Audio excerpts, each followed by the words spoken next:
ہمارے ساتھ ہیں جناب حضرت علامہ محمد ابرار رضا نقشبندی صاحب. جاننا چاہیں گے کہ ایک انسان کو دوسرے انسان کی جان و مال کی حفاظت کس طرح کرنی چاہیے؟ الحمدللہ رب العالمین والصلاة والسلام علی سید المرسلین. میں سب سے پہلے تو آپ کا ممنون و مشکور ہوں کہ آپ نے اس پروگرام میں مجھے مدعو کیا. بہت شکریہ. آج آپ نے جو موضوع رکھا ہے عصر حاضر میں اور بالخصوص آج کے ان دنوں میں اس کی ضرورت بھی ہے. آپ نے سوال کیا ایک مسلمان یا ایک انسان کو دوسرے انسان کی مال و جان کی حفاظت کس حد تک کرنی چاہیے. تو اللہ تعالیٰ نے ہمیں جو پیارے آقا علیہ الصلاۃ والسلام کے ذریعے یہ دین عطا فرمایا ہے، یہ بہت پیارا دین ہے. یہ دین ہمیں ہمیشہ محبت ایثار کا درس دیتا ہے اور ہمیں یہ جذبہ پیدا کرتا ہے.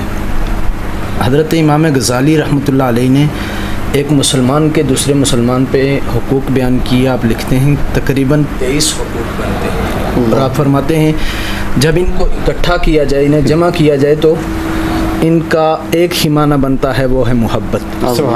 یعنی اس کا مطلب یہ ہے کہ ایک مسلمان کے دوسرے مسلمان پہ جو حقوق ہیں ان سب کو جمع کیا جائے تو محبت بنتی ہے. اور اسی طرح ایک مسلمان کا یا ایک انسان کا فرض بنتا ہے کہ وہ دوسرے انسان کے مال جان عزت و آبرو کی حفاظت کرے.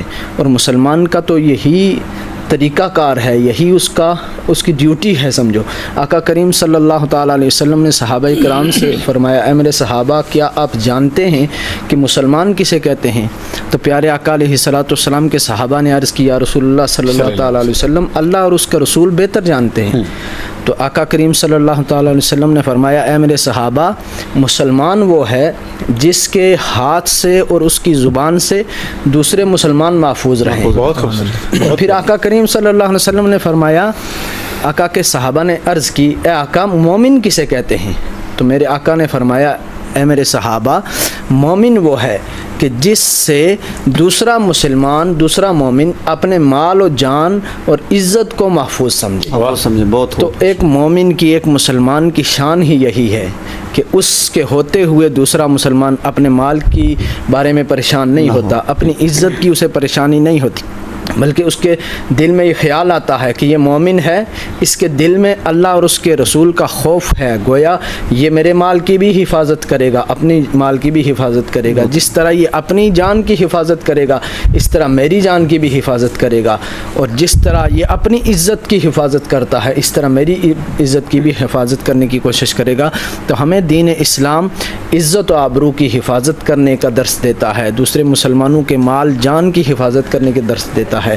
اور یہی ایک مسلمان کی شان بیان ہوئی ہے، یہی ایک مسلمان کی شان بیان ہے. اور اس کی ایک مثال یہ ہے کہ جس طرح ہم اپنے بچوں کو فضا میں اچھالتے ہیں اور بچہ ہنس کے ہم اس کو ایک دفعہ پھر سے اٹھا لیتے ہیں، گویا کہ اس بچے کو یہ یقین ہوتا ہے کہ جو جس نے مجھے اچھالا ہے یہ مجھے ضرور پکڑے گا. بے شک اس یقین کے ساتھ جب ہم اپنے مسلمان بھائی دوسرے مسلمان بھائی کے ساتھ رہے گا، پھر ایک ایسا بے مثال قسم کا معاشرہ اس نظام کو بدلے گا، اس قیام آئے گا اس ایسے عظیم الشان معاشرے کا. اور دوسری بات یہ ہے کہ جب ہمارے آج کے دور کی ہم لوگ بات کرتے ہیں تو ہم ایک دوسرے کی باتوں کو ایک کی بات کو دوسرے تک، دوسرے کی تیسرے تک پہنچانے کی کوشش کرتے ہیں. ہم یہ سمجھتے ہیں کہ جس تک ہم اپنے ایک مسلمان بھائی کا راز ہم فاش کر کے دوسرے تک پہنچائیں گے وہ ہماری عزت کرے گا، حالانکہ ایسا بالکل بھی نہیں ہوتا. ہم بڑھیں گے مفتی صاحب کی طرف جانیں گے کہ جو آدمی اگر اپنے راز کو حفاظت کرتا ہے، اپنے راز کی اپنی مراد کے اپنے مسلمان بھائی کے راز کی حفاظت کرتا ہے، حضور نبی کریم صلی اللہ علیہ وسلم نے یہ ارشاد فرمایا کہ قیامت کے دن گویا رب کریم اس آدمی کے گناہ کو، اس انسان کے جو سیئات ہوں گے ان کو چھپا کے رکھے گا دوسرے عام لوگوں سے. تو ایک انسان جب دوسرے مسلمانوں کی رازوں کی پردہ پوشی کرتا ہے، رب کریم اس کے